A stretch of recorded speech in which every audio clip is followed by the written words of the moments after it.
আজকে ইফতারির জন্য আমি বিরিয়ানি রান্না করব। এখানে যা যা বিরিয়ানির জন্য লাগে তাই দিয়েছি, আর কিছু আছে পরে অ্যাড করবো এর সাথে সাথে। আমি মশলাটাকে কষিয়ে তারপরে আমি গোশগুলো দিয়ে দিব। এরপর দিয়ে দিলাম লবণ, তারপর দিয়ে দিলাম গোশ।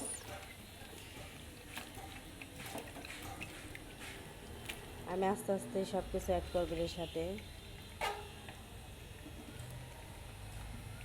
কয়েকটা কাঁচামরিচ দিলাম, টক দই,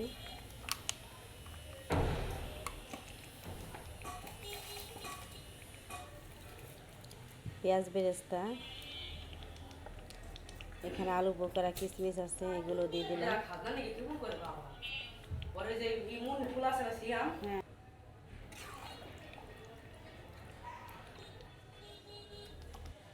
টমেটো সস,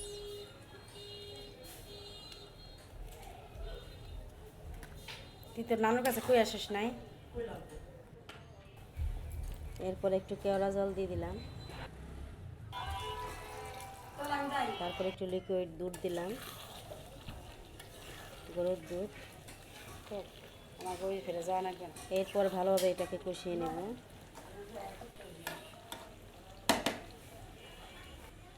আমার কষানো হয়ে গেছে, এটাকে রেখে আমি এখন পোলাওটা রান্না করব।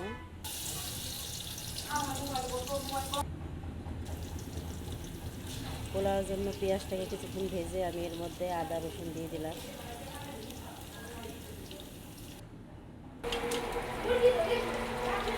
এরপর দিয়ে দিলাম গরম মশলা।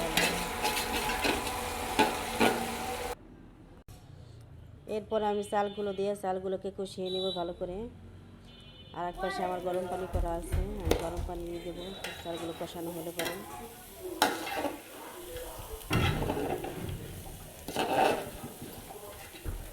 তো আমার চালগুলো কষানো হয়ে গেছে,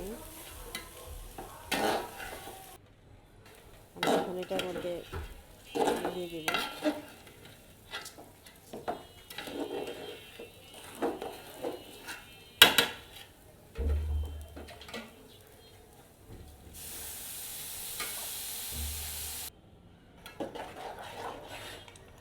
কারণ পানি দেওয়ার পর কিছুক্ষণ আমি জাল করে নিচ্ছি। জাল করার পর আমি এখন এটার মধ্যে সেই গোশগুলো আমি অ্যাড করবো এটার সাথে।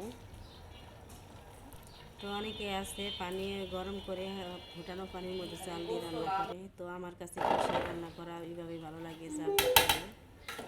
তো আমি এইভাবে রান্না করি, তবে আমি যেভাবে রান্না করি সেটাই দেখালাম আপনাদের।